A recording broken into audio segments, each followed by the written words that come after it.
Good morning, day 178. It's a Monday as the time of this recording, TGIM. Today we're going to talk about, here, let me show you. I'm a little bit late for the sunrise. We're going to talk about loving limits today. I normally have a loving limit with myself to get to sleep by 10 o'clock because when I do that, I naturally wake up at about 5, which gives me plenty of time to be out here by the time the sun rises. I did not follow my loving limit. I busted through it last night because I'm really into this Netflix show called The Travelers, and I just had to watch one more episode. Yeah, so I didn't wake up till about 6:15 this morning, which the sun rises just a few minutes after that. So, anyway, so that's a really good real life example. I have many loving limits with myself now that come from a healthier sense of self that we talked about yesterday, because I am worthy of having these healthy boundaries. Loving limits is what one of my friends calls them. And they really are. They're loving limits when they're healthy because they come from a place of love. Because love is healthy. Love is like God's natural law for us. We're supposed to be living from a place of love. And when we love God and we love ourselves appropriately and love others appropriately, like things just go well for us because we've got things in the right order. We take care of ourselves.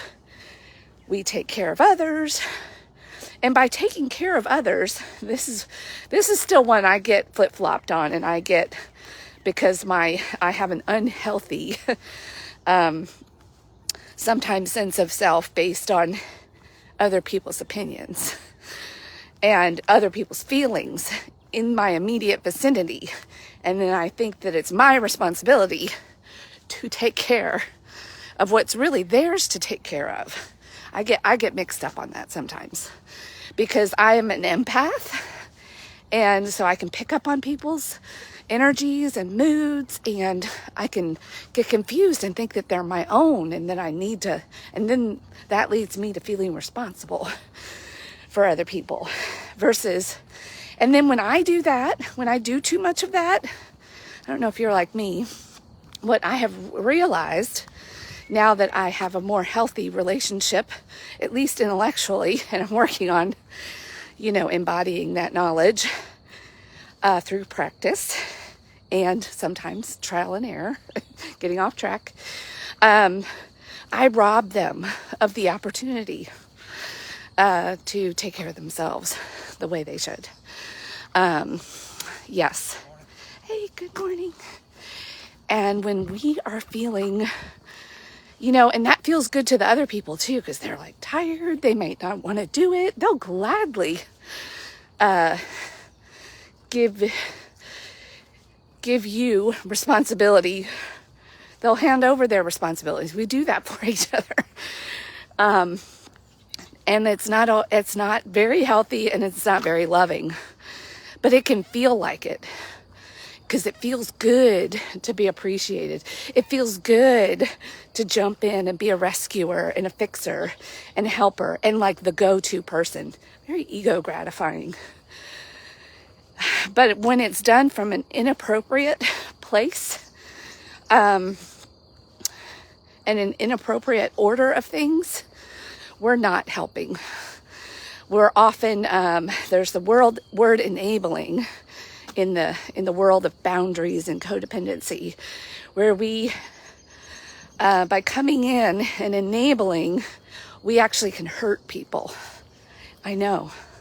It was, and it's hard to see. It's hard to tell because it often feels not loving to see something that needs help, see that you could fulfill a perceived need, but then we can cripple other people.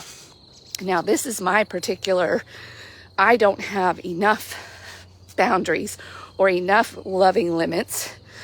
And sometimes I forget how important I am and my needs, and that I matter as well. And I can put everybody else first to my own detriment. And then I'll sometimes turn to coping strategies. I'll have an excuse because I'm like, I'm so tired. I need whatever. Some of us actually have boundaries that are too rigid, that can isolate us and turn people off. So it goes both ways. And when we just think maybe even too much of ourselves, and we hold people at bay, and we don't have a loving limit with them, where our walls are too solid, that can be really hurtful and damaging too, to ourselves and others. These limits, and and the reason I'm talking about this with Ezekiel, let's back up for a minute. I just dove right in, sorry, is in chapters 30, I want to say it started in about 36, 38, somewhere in there, all the way to the end. It's one sort of consistent vision that Ezekiel is being given. And he's actually being guided by a man. And he actually says he hears God's voice along with this man guiding him around. It's almost like a scene out of Christmas Carol when Ebenezer is getting taken around by, the Christmas, the past, present, and future, and yeah, it was kind of reminiscent of that to me. So he's having this vision, this kind of ghost take him around and show him, and it gets very specific about rebuilding the temple and the size of the walls that need to be, the thickness, entries, doorways, rooms. We go back, as we've been reviewed when the building of the temple, all the specifics, and then even back to all of the practices of the offerings and who's going to be doing what and responsibilities.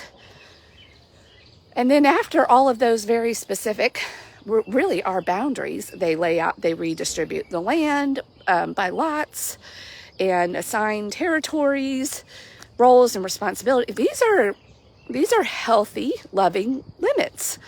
Everybody kind of understands what their role is, what's theirs to do, what their responsibility is, so they can do it well. It's not muddied up by their own thoughts or their own opinions. Like there's clarity.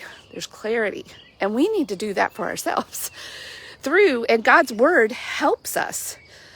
Like when you have a healthy sense of self, you want to have loving limits, and you understand that even when they don't feel loving, that they are loving.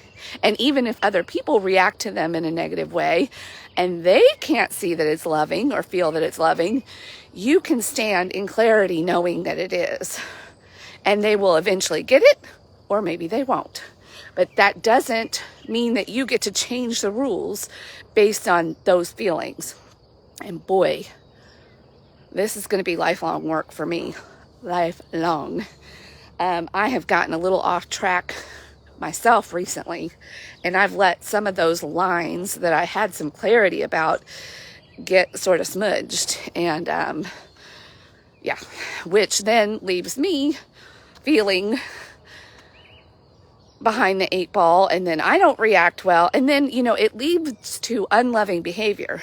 When you start feeling resentful, frustrated, overwhelmed, anxious, you start treating people differently. So hence, loving limits allow us to love each other better, because we're not struggling in all of those feelings, which then come out sideways and have us actually mistreating our loved ones or coworkers or all, road rage, even people at the store. Just you're frustrated, and so you take it out on people. It's not very loving. So this is how it all works together. And at the end of Ezekiel, after all of this clarity is reestablished and given in this vision, there is this description of a healing river, healing waters. And it's this very specific description of this river flowing, and it's deep, and it even flows to the Dead Sea, and it's going to bring health and vitality even to the Dead Sea again. There will be fish teeming. There will be all of these trees growing along the banks, and fruit and crops and bounty and harvest, because things are flowing.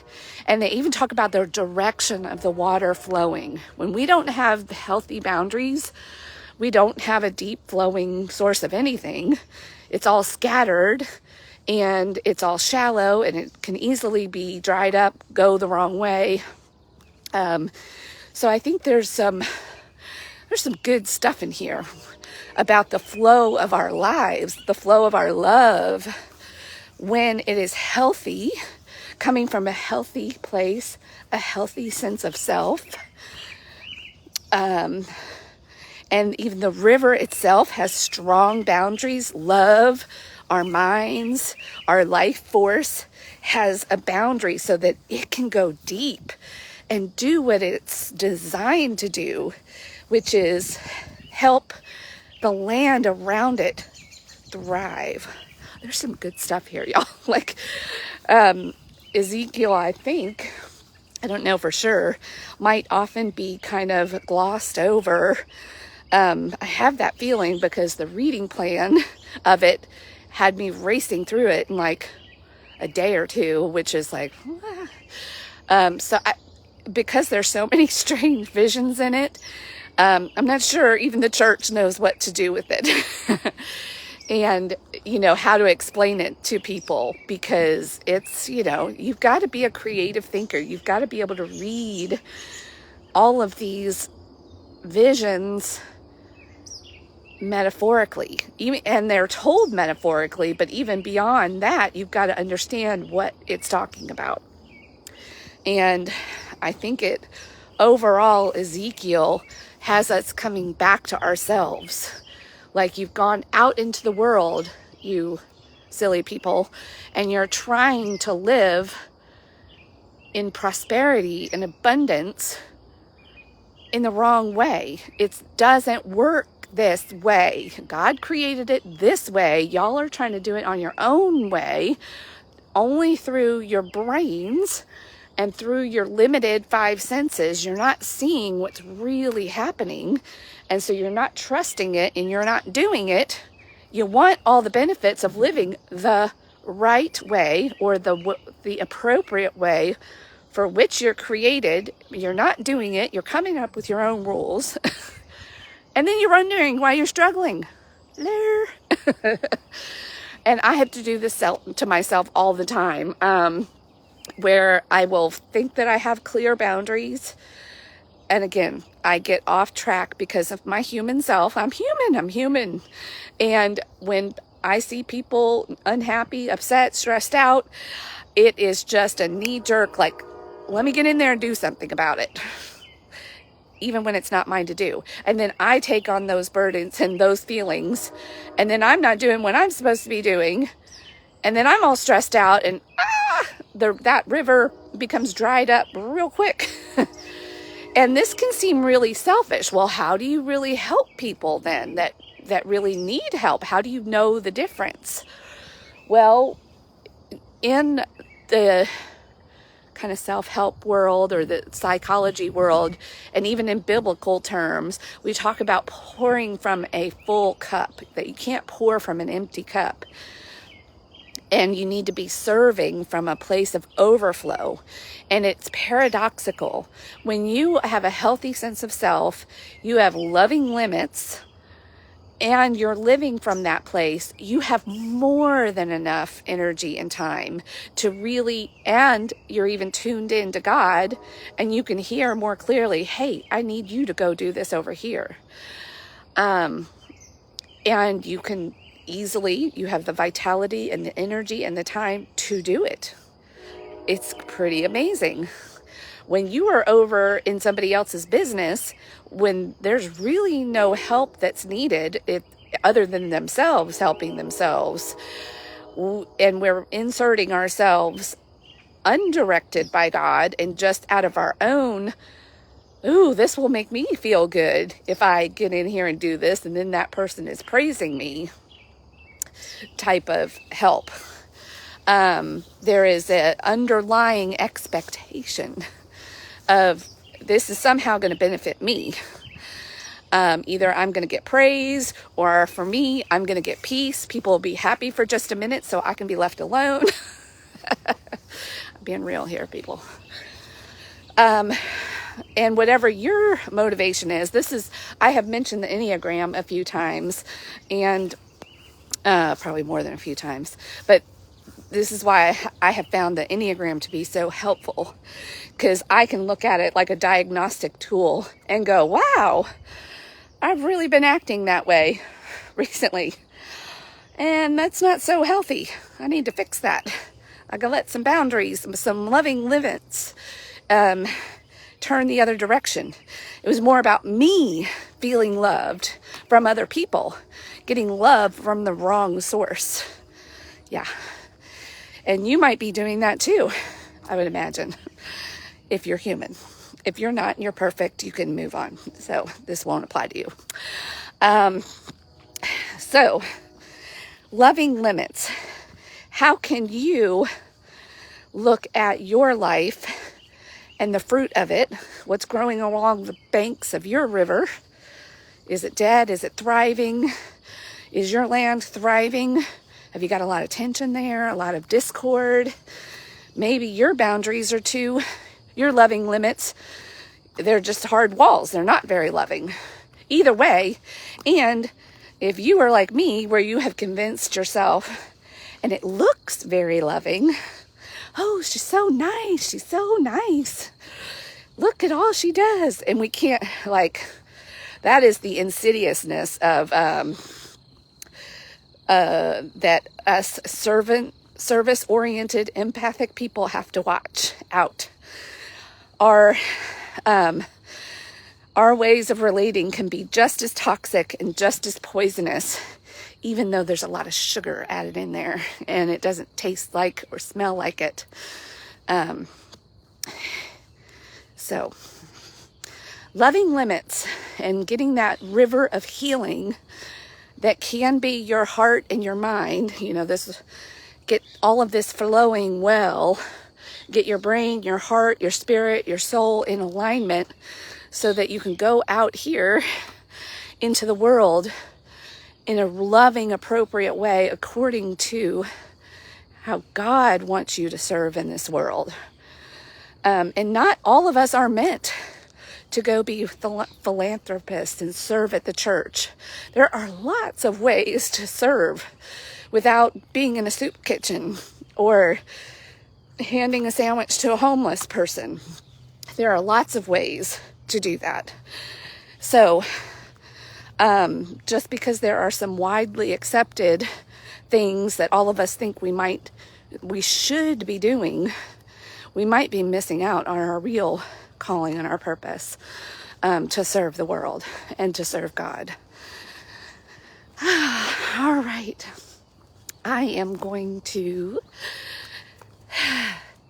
I'm going to go back and do some journaling and get some clarity back in my own loving limits for myself and for others. All right. Have a great day. Rise and shine.